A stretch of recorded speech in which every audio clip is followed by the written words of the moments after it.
This is your last chance. After this there is no turning back. You take the fine nib, the story ends. You wake up in your own bed and you believe whatever you want to believe. You take the broad nib, you stay in Wonderland, and I show you how deep the rabbit hole goes. Remember, all I'm offering is the truth, nothing more. Well chosen.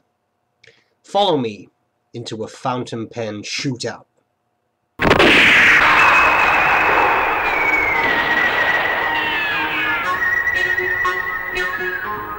Welcome to the real world. Today we're going to check out two odd pens. The Pilot Penmanship versus the Pilot Plumix. These two pens, I think, are attempts to create ergonomic pens that are pleasant to use, that could be used for calligraphy purposes, but that also could be used to improve your handwriting, etc.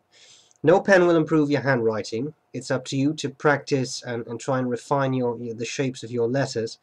But an ergonomic pen can make things a little easier because it's pleasant to hold, it doesn't tire your hand, these are both light pens, etc. So let's have a short look at the two pens. I'll talk about them for a brief moment, and I'll show you how to take them apart, and I'll do a writing sample. I have separate reviews of both pens on my channel, so you can check those out if you want. Let's start with the penmanship. Odd pen, fairly long pen. What else have I got here? Here's a Parker IM. You see this one, the penmanship is just a bit longer than that is, and this is already a fairly big pen. You can take the cap off. It has this weird little cap. The section is ergonomically shaped, as I said. This is rounded off, and then there are facets here to put your fingers on or into. It's fairly big. For some obscure reason you can post it, of course completely useless, but you can if you want to. The pens take cartridges. Those are Pilot. Do I have one? Well, I don't see one right now, but those are proprietary Pilot cartridges. You can also use them with a Pilot converter. This is the aerometric squeeze type. You can also use a twist type with a piston in there, the Con 50, I think. So you can use those, and you know, funny pens. This is the Plumix. Unlike the penmanship, this has a type of bulge down there, which is also slightly ribbed, so it sort of stays on your fingers. It doesn't slide away, slip away from your hand. Again, one of those weird little caps. Again, you can post it. This one is clear, so it's more of a demonstrator model. You can put in the same options, cartridge or converters.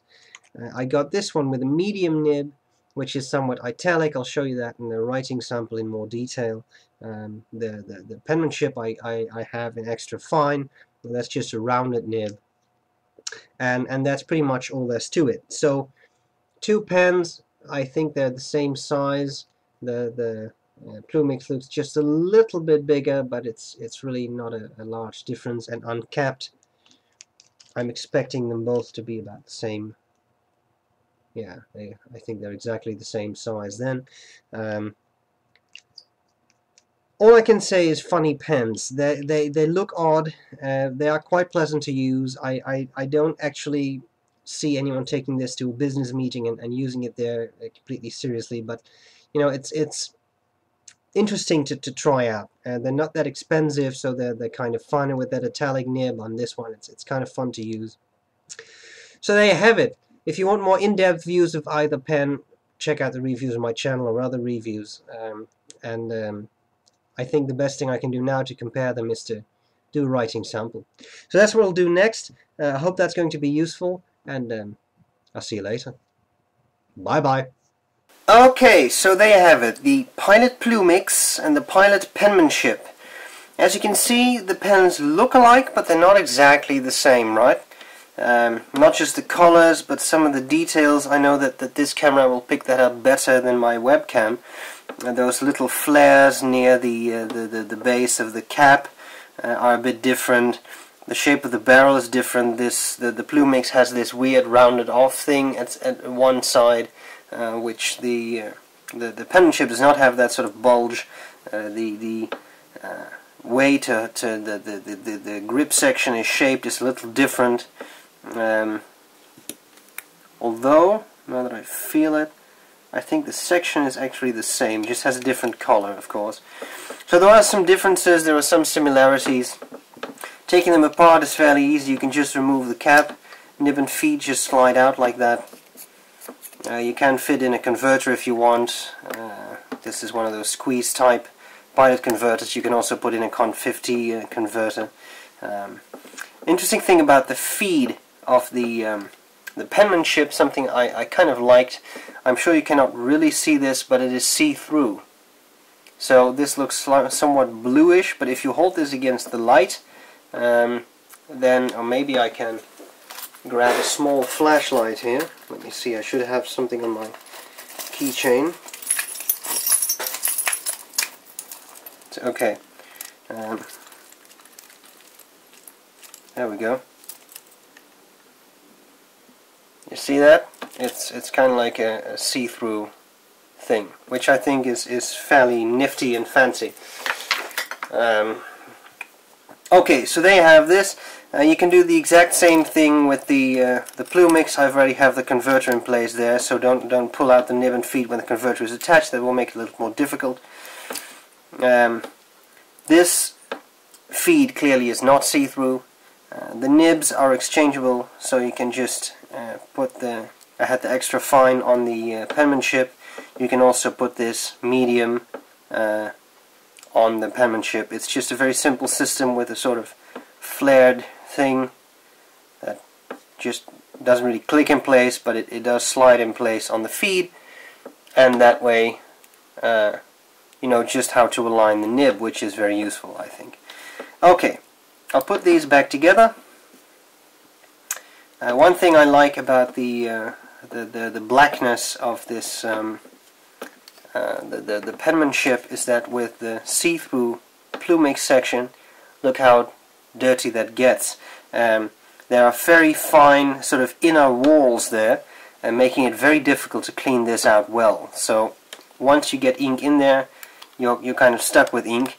It doesn't bother me to a huge extent, but I know there are people out there who do not like it when their pens look like that, a little grubby, and you know, not without reason, I guess. It is a bit odd. I'm just inking them up here.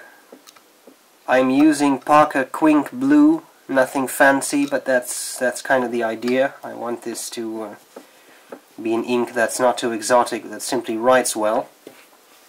One issue with inking them up is that you have these threads for the cap, that ridiculous little cap.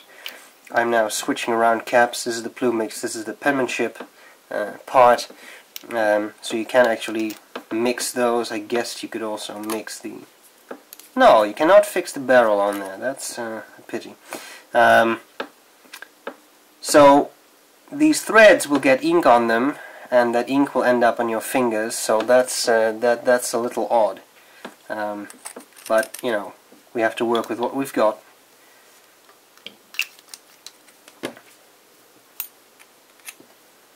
Let me ink up this one.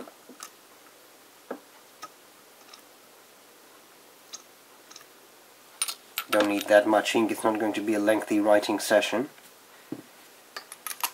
Put those back together again. Then it's time for a writing sample. So I'll grab some paper and alright, so here we go with the Plumix. It just sounds awesome.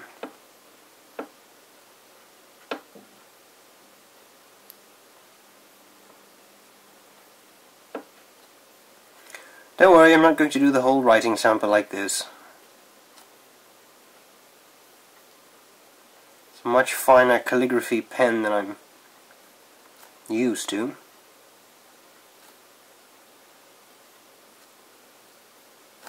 Plumix by Pilot. This is the medium nib, which is an italic,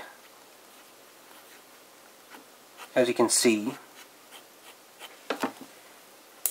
Then we have the Penmanship,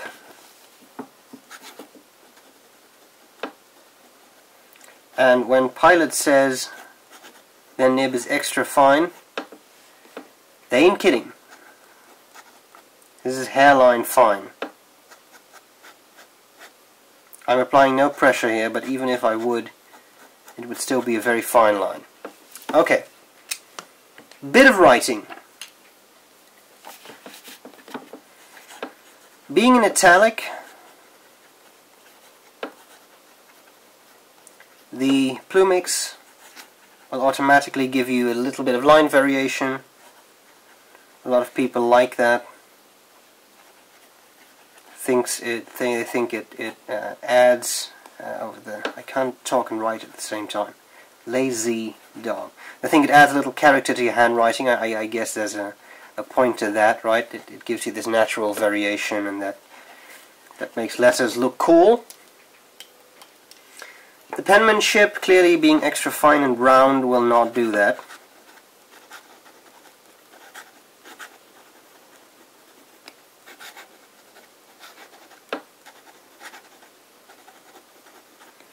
But if you're looking for an extra fine, I guess this would be one to consider, because it really is extra fine. Look at the difference in intensity between the two pens, right? Scratchiness, well, this one is clearly more scratchy, but it is extra fine, so it gives some feedback naturally, I would say.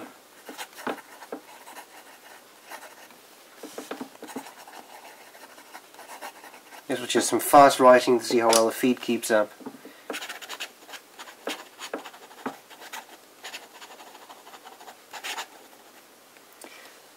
Seems to be good in both pens, and I wasn't really doubting that. That's decently made. Okay, what about wetness? Well, guess what? The medium in italic is nice and wet, gives an even patch of ink.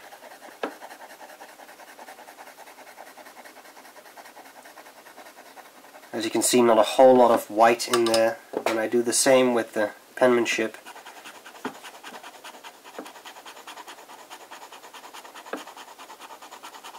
you see it's much less saturated, really fine line. So, this is the wetter pen, but it's a much broader nib, so that's not strange. Okay, what about flexibility?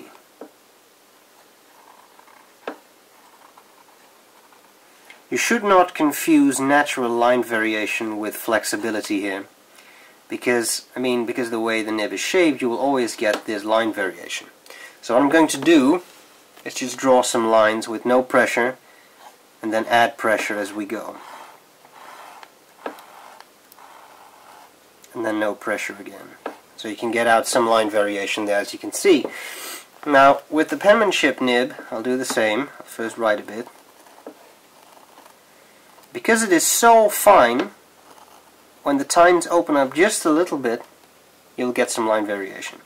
It's more pronounced, I think, relatively speaking, because it draws such a fair hairline. So it's very noticeable when it gets broader. I hope that makes any kind of sense. You can hear how it cuts into the paper.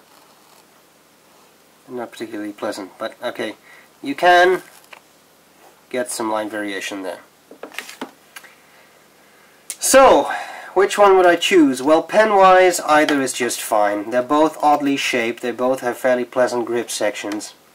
They're both, well, I think, roughly the same weight. They both look odd.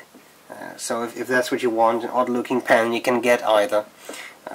When it comes to writing, I think the Plumix is more pleasant, at least for me, but this is an italic nib, and this is an extra fine round nib, so as I said, by nature, this one, the extra fine nib, will be a bit scratchier, will give you more feedback. It's just less tipping material, it's finer, etc. So, we can't really take that as a serious measure of its quality, I think. So it's really up to you.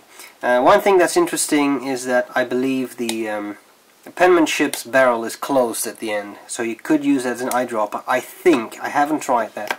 I have tried it with the Plumix, and there's a little hole right there, and that does not work. So with this pen you cannot do it. So maybe that could be another consideration, although I haven't fully tried it. And that's all there's to it. So I hope this shootout was a little useful. I hope it has given you an idea of what to expect from either pen.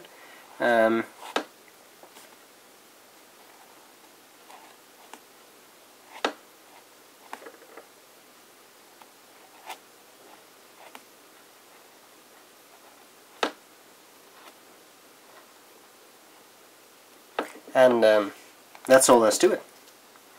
Bye bye.